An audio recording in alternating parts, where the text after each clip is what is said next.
नमस्कार मित्रांनो, मी अरविंद चव्हाण. आज प्रत्यक्ष मी शेतामध्ये येऊन आज आपण बघतो की तणनाशक बद्दल आज आपण माहिती घेणार आहोत. की तणनाशक ज्यावेळेस आपलं कापूस 6 इंची 5 इंची असं ज्यावेळेस वाढत असतो, त्यावेळेस आपण शेतकरी बांधवांना विचार करत असतात की कोणतं तणनाशक औषध आपण वापरायचं आणि कोणता तणनाशक आपण फवारा करायचं.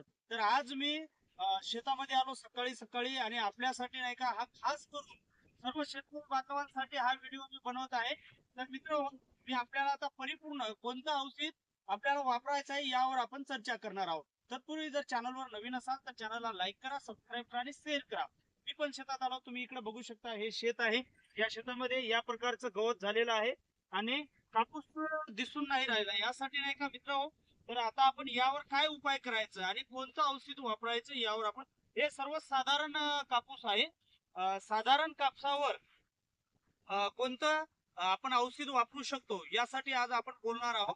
की या प्रकारचं तण झालं आहे शेतामध्ये, तर या सर्वसाधारण कापूस ज्यावर आपण कोणतं तणनाशक फुवारा केल्याने आपलं कापूस पण मरणार नाही आणि हा जो तणनाशक जो तण झाला आहे हा राहणार नाही. तर यासाठी मित्र, सगळ्यात पहिले मी आपल्याला दाखवतो की आपण एक बॉटल घेऊन आलो आहोत.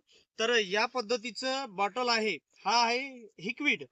तर आपण हिक्विडचा हा बॉटल घेऊन आला आहे आणि तुम्हाला पण योग्य ते माहिती घ्या आणि माहिती घेतल्यानंतरच आपण याचा वापर करावा.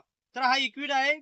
कृषी केंद्रावरून आपण, केंद्र चालक जे कृषी केंद्र चालक आहे त्यांच्याकडून आपण माहिती परिपूर्ण घेऊन हा व्हिडिओ मी बनवत आहे.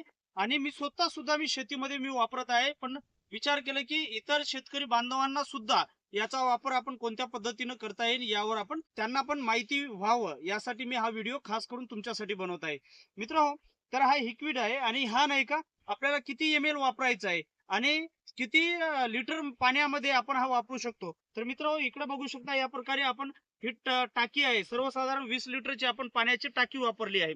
तर या टाकीमध्ये आपल्याला फक्त या लिक्विडचा फुवारा आपल्याला जो करायचा आहे, हा लिक्विड.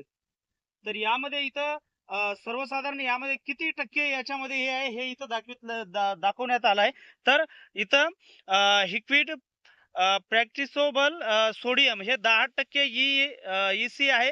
तर या प्रकारे आपण हे इथं बघू शकता आणि याच्यामध्ये पूर्णपणे माहिती दिली आहे की रासायनिक रचना मात्रा. तर पूर्णपणे आपण यावर अभ्यास करू शकता आणि अभ्यास करूनच इथं सुद्धा आपल्याला म्हटलं आहे की किती पाण्यामध्ये आपण किती वापर करू शकतो. तर मित्र, सर्वसाधारण यामध्ये 10%च पॉवर आहे, म्हणजे 10% पॉवर आहे. तर यासाठी आपण नाही का total 100% crops and paste group यांच्या हे आहे. तर यामध्ये आपण सर्वसाधारण सुरुवातीला ज्यावेळेस आपल्या कापसावर छोटे छोटे तणनाशक असते, त्यावेळेस आपल्याला याचं फक्त 25 ते 30 ml आपल्याला हे लिक्विडचं वापरायचं आणि यासोबत आपल्याला लिक्विड सोबत दुसरं सुद्धा तणनाशक वापरायचं आहे. त्यामध्ये मित्रांनो या प्रकारचं प्रोप्रेक्टिव्ह हे बेस्ट ऑर्गनाइज लिमिटेड या कंपनीचा आहे. तर यामध्ये हा सुद्धा आपल्याला सोबत घ्यायचा आहे आणि तो 30 ml वापरल्यानंतर हा सुद्धा 25 ते 30 ml याचा सुद्धा वापर करायचा आहे. आणि परिपूर्ण छोटे छोटे जे गवत आहेत, जे तणनाशक आहे, यासाठी हा खूप काही फायदेशीर ठरणार आहे. तर मित्र हो, या दोन्ही बॉटल आपण घेऊन शेतीमध्ये तणनाशकावर आपण वापरू शकता आणि आपल्या कापसामध्ये जो गवत आहे, जे छोटे छोटे गवत आहे, तर हे गवत लवकरच आपण, आणि आपलं कापूस जे आहे किती दिवसाचा असावा, आपला कापूस कमसे कम 20 ते 40 दिवसाच्या आत असावा. तर यावर हा गवतासाठी हा तणनाशक काम करतो. त्याच्या वर जर असेल तर हा काम करणार नाही. आणि मारण्याची पद्धत, आपल्या शेतामध्ये थोडस वल पाहिजे, जर वल असली तरच याचा आपण वापर करावा. जर आपल्या शेतामध्ये वल नसेल तर वापर करू नये, कारण याचा जो पॉवर आहे हा धरत नसतो. यासाठी तणनाशक ज्यावेळेस बी आपण मारतो त्यावेळेस थोडस वल असतानाच मारावा. तर मित्र, व्हिडिओ जर आवडला तर नक्की चॅनलला लाईक करा, सबस्क्राईब करा आणि शेअर करा.